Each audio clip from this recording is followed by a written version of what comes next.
За Сэрэнжимтэйг өнөөдөр энэ Манангийн хар номноос Манангийн удирдлага маань үйл хяналтын байгууллагын удирдлагуудыг яаж хугацаанаас өмнө өргөдлийн өгүүлээд эсвэл яаж хугацаанаас өмнө шоронд хийгээд сулж авч байгаа алуун тушаагийн сулж авч байгаа хин хэний хууль бусаар томсныг бол ихтер ярьсан. За одоо өнөөдөр ингээд хүмүүсийн яриаг сонсохоор ингээд 98 оны үйл явдал яриад байна. Тэр үед би их хурлын гишүүн байсан. Тэгэхдээ нэг юм ерөөсөө яригдахгүй байна.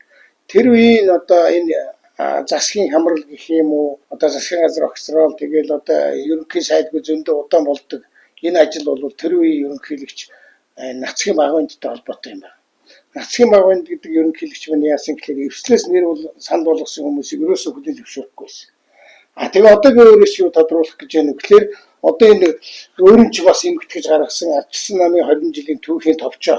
Энэүүд гаргасан ном дотор чинь багванд ерөнхийлөгч хин-хиний нэрийг эвслийнхэн биш эвслийн хүмүүсийг зөвшөөрөхгүй мөртлөө өөдөөс нь за ийм хүмүүсийн нэр дэвшүүлчихвэл би гэр сайдыг чинь дэмжиж болох юм а гэж ярьжсэн байхгүй. Тэрнийг нэр тодруулаад өгөөч гэж байгаа. Ингэсэн байгаа. 8 сарын 20-нд Даагамуултын нэрийг 4 удаа алцсан холбоо эртнийхэн удирдлагуудын дэвшүүлсийн дараа хүлээж авахгүйгээр Доо Хамбалдыг авъя гэсэн саналыг хэлүүлжсэн. Тэгээд 10 сарын 2-нд зургийн хэрэггээр асуудал болсон дараа 10 сарын 8-нд Ерөнхийлөгч багвандаас дахиад 5 хүн гэдэг шүү дээ. Дахиад санал хэлсэн. За нэр дэвшүүлж зөвшөөрчих байгаа.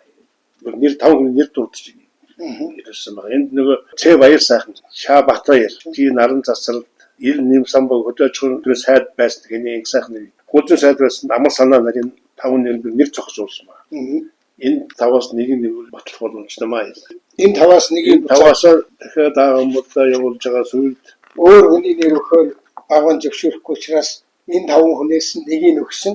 Тэр хүний нэрийг л өгөх юм бол багван болгоно гэсэн учраас наран засралтын нэрийг өгөөл тэгээд наран засрал болсон. Тийм.